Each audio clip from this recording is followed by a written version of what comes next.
Radio Couleur, émission spéciale législative 2024.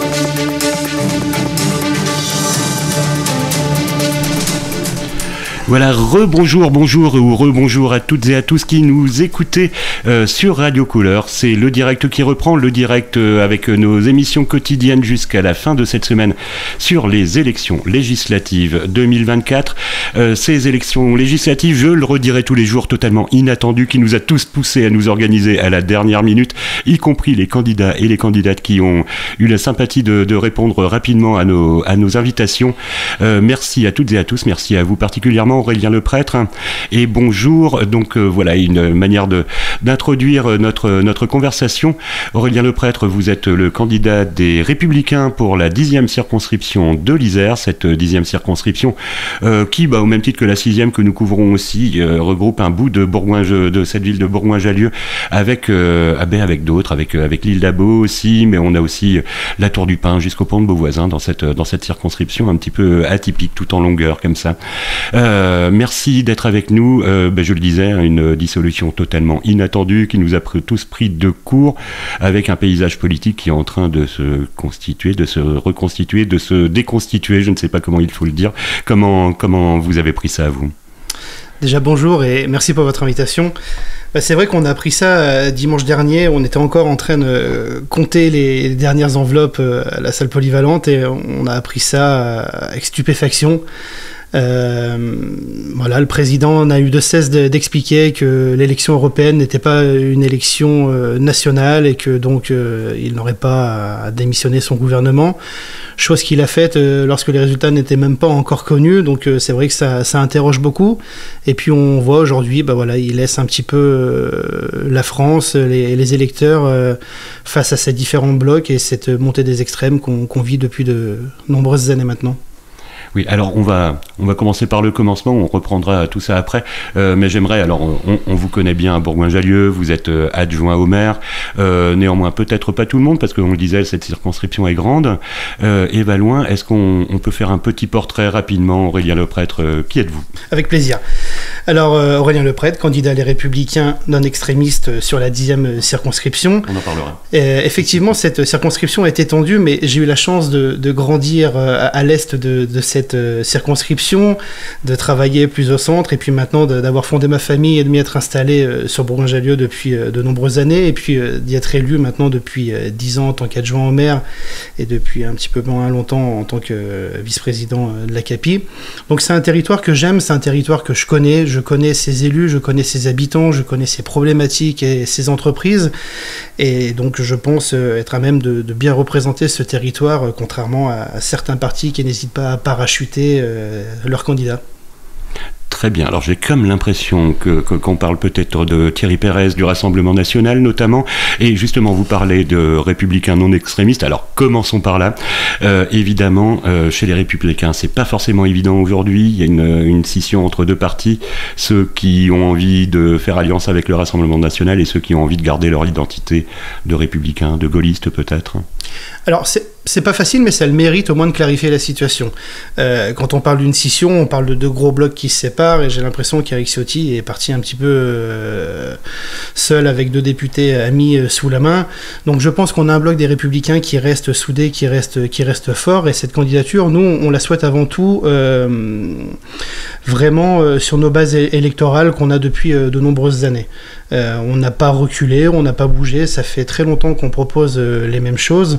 Donc pour nous, cette candidature, elle n'est pas issue d'une scission, elle est dans la simple continuité de ce qu'on fait depuis de nombreuses années, avec un message à porter. Et puis aujourd'hui, on est une voix aussi entre les deux extrêmes. On est un parti républicain, on est un parti qui a des valeurs et qui ne recule pas et qui n'hésite pas à les clamer haut et fort. Alors une voix entre les deux extrêmes, mais finalement quand même prise en étau entre le Rassemblement National et Ensemble d'Emmanuel Macron. Vous êtes sur une position, une sorte de... Alors autant Emmanuel Macron est dans le en même temps, mais vous êtes dans le ni-ni. Mais même le ni, c'est ni Macron, ni l'extrême droite, ni l'extrême gauche. Aujourd'hui, je pense que les résultats le montrent. Il y a un rejet du macronisme, l'échec de ce septennat maintenant, puisqu'il est là depuis 7 ans, avec un déficit qui ne cesse de se creuser, une société qui est complètement divisée, des services de santé qui sont aux abois. J'étais encore il y a quelques temps aux urgences, avec les urgences de Pont-de-Beauvoisin et de Bourgoin-Jallieu qui ferment. Un niveau scolaire qui ne cesse de se dégrader. Donc je pense que il faut dire stop au macronisme, mais sans pour autant, malgré la colère, sombrer dans les extrémismes. Et je pense que la candidature des Républicains, est celle qui aujourd'hui doit se faire entendre. Alors justement, ces divisions dans la population, il y a, et peut-être c'est la chose qui peut mettre absolument tout le monde d'accord, il y a un gros ras-le-bol qui s'exprime un petit peu de partout. Alors, et on le voit, si on prend ne serait-ce que cette circonscription, des scores du Rassemblement national qui même sont un peu au-delà de la moyenne nationale dans les villes comme Bourgoin-Jallieu, et des campagnes par contre qui sont presque toutes à plus de 50% pour le Rassemblement national.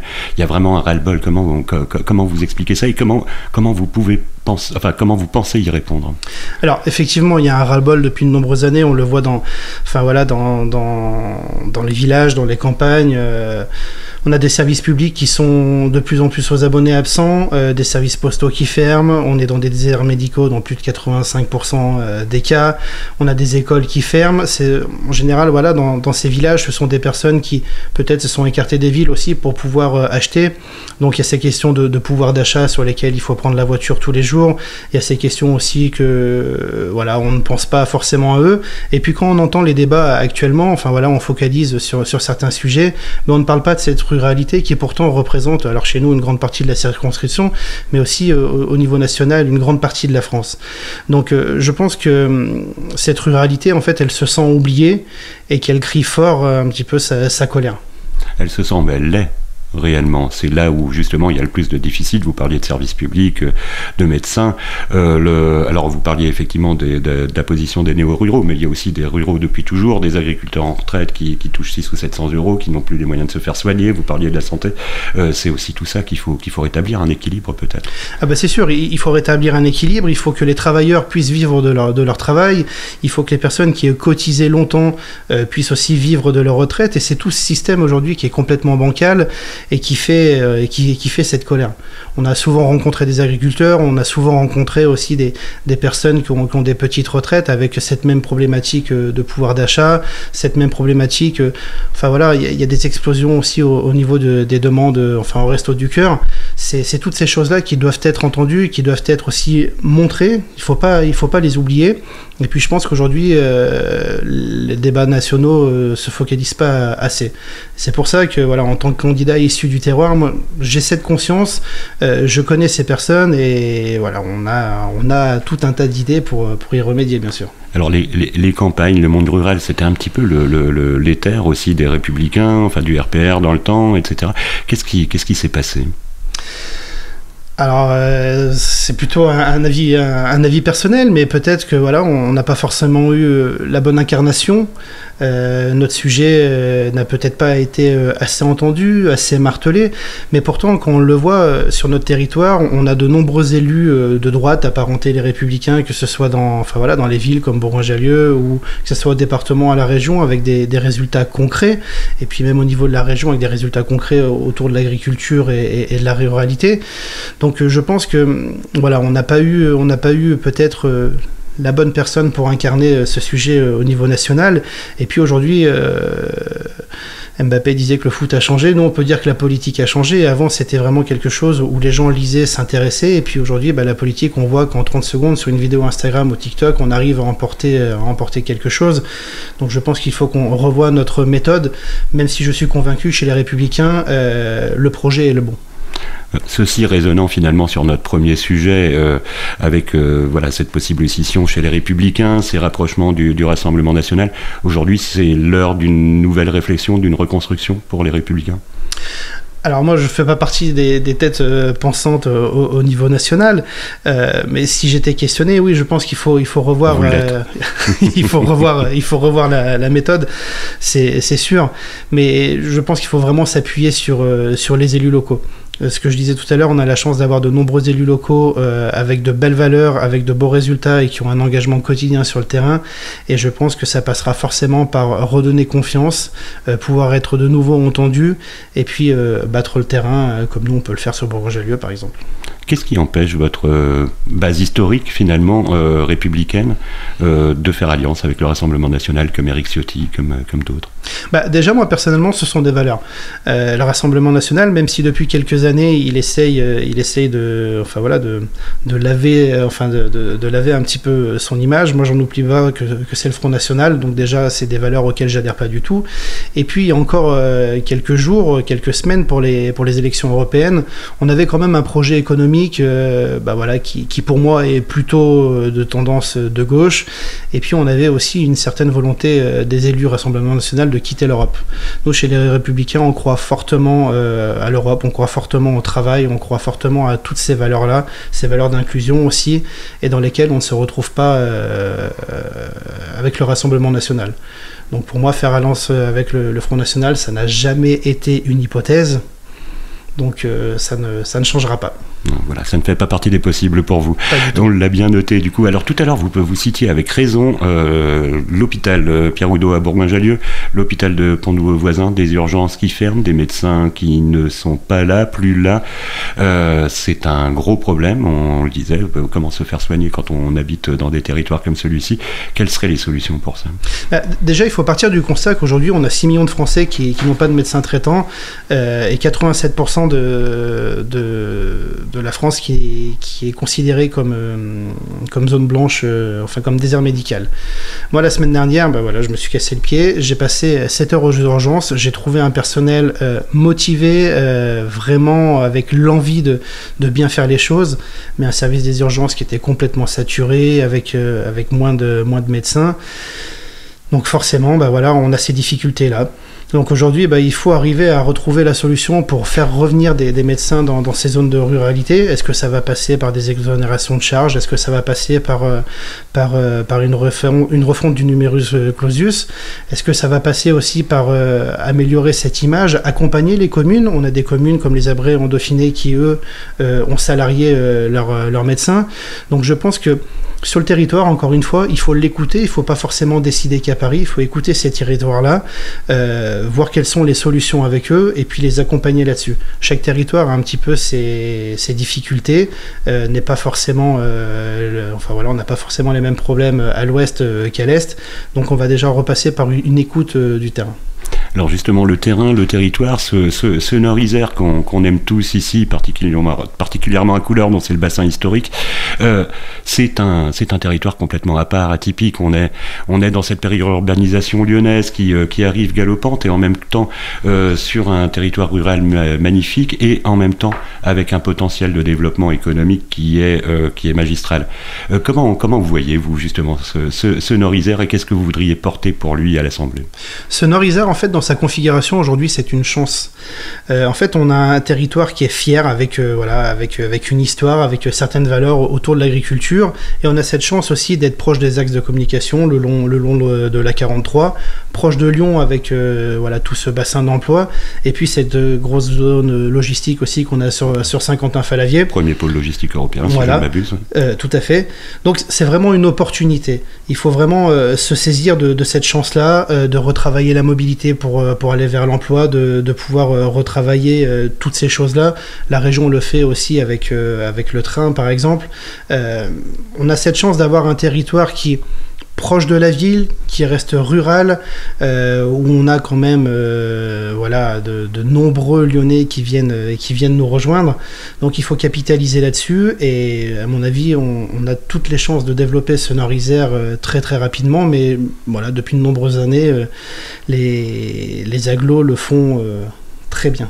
Voilà, mais justement, est-ce qu'on ne peut pas comprendre aussi cette différence ville-campagne au niveau des votes parce que vous venez de dire, c'est-à-dire ces infrastructures de transport qui relient plutôt très bien, par exemple, Bourgoin-Jallieu à Lyon ou le pont de Beauvoisin, mais dès qu'on s'écarte de 5-10 km, en fait, on n'a plus une solution pour pouvoir se déplacer. C'est vrai que la mobilité aujourd'hui est une question importante. C'est une question autour du pouvoir d'achat avec le prix de l'essence, le prix du gasoil, le prix des abonnements de train. Et donc c'est vraiment quelque chose sur lequel on doit travailler.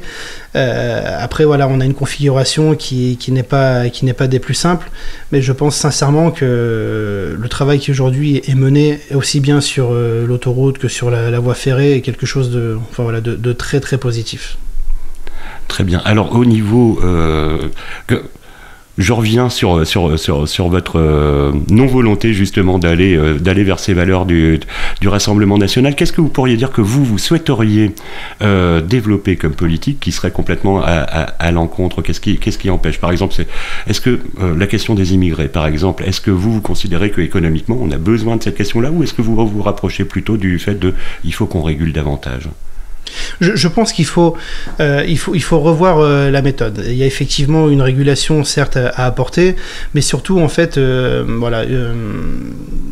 en gros, que cette immigration, alors sans être choisie, puisse être quand même maîtrisée, et qu'on puisse accueillir en fait ces personnes dans de bonnes conditions et puis les accompagner à devenir français. Aujourd'hui, on est sur une immigration qui est totalement dérégulée, qui pose de nombreuses difficultés, et je pense très sincèrement que l'immigration, il faut pas faire une croix dessus, loin de là. On est un pays qui doit accueillir, on a cette histoire-là, mais aussi on doit quand même l'accompagner au mieux. Alors, imaginons, je suis électeur, j'ai à tout prix envie de faire barrage d'un côté au Rassemblement national, de l'autre côté au Front populaire. Qu'est-ce qui fait que je dois choisir Aurélien Leprêtre plutôt que Marjolaine Meunier-Milfer, un républicain par rapport à la majorité présidentielle? Qu'est-ce qui va vous démarquer par rapport à ça? Déjà, le bilan d'Emmanuel Macron sur les 7 années. C'est en fait, il nous avait fait beaucoup de promesses, c'est 1000 milliards de déficit supplémentaires, c'est des échecs sur toutes ces politiques, c'est ce que je disais en introduction, une société aujourd'hui qui est complètement morcelée, qui s'affronte, on a une éducation en perdition, des services de santé qui sont en très mauvaise santé, justement. Je pense sincèrement que voilà, ils ont eu l'opportunité de montrer leur projet, savoir ce qu'ils pouvaient faire. Aujourd'hui, c'est un échec. Je ne pense pas qu'il faille reconduire une majorité pour Emmanuel Macron. Donc je pense que les Républicains sont aujourd'hui la porte de sortie entre les extrêmes. Voilà, c'est la porte raisonnable, on va dire, entre les extrêmes. Alors, c'est classique, à chaque entretien ça se passe comme ça, 20 minutes ça se passe très très très vite, il nous en reste 4 petites. Alors je vais vous laisser libre de ce que vous aimeriez mettre en avant vraiment pour convaincre tous nos auditeurs tristes et tous les électeurs électrices évidemment. D'accord. Déjà moi je suis un enfant du pays. Je suis élu local depuis 10 ans, je connais mon territoire, je connais les souffrances des habitants et les problèmes des entreprises, de ce qu'on disait tout à l'heure, et j'ai une connaissance du terrain qui permettra de porter une voix forte à l'Assemblée nationale.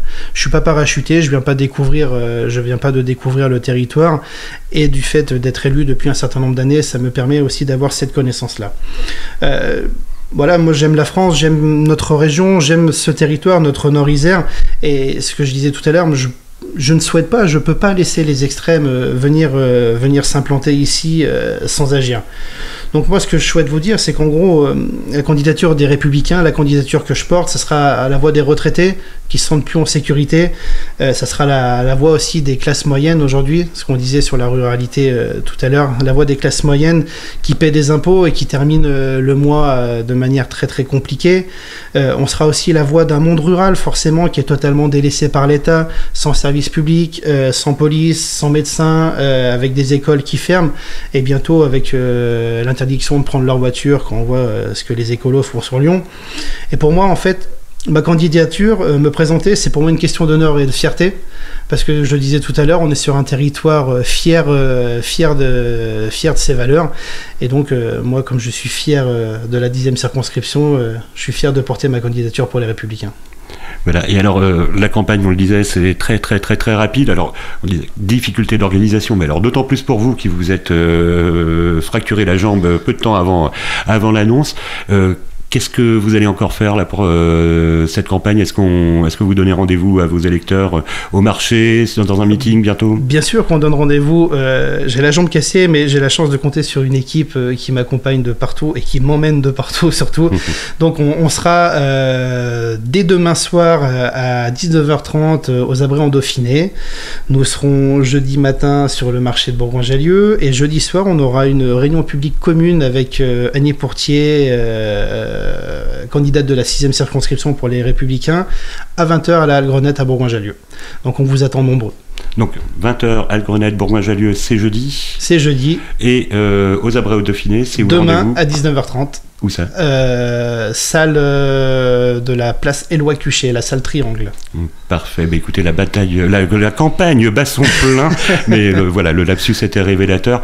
Merci beaucoup Aurélien Leprêtre. Donc je le rappelle, candidat républicain pour la 10e circonscription.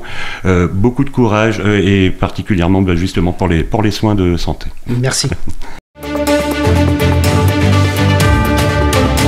Radio Couleur, émission spéciale législative 2024.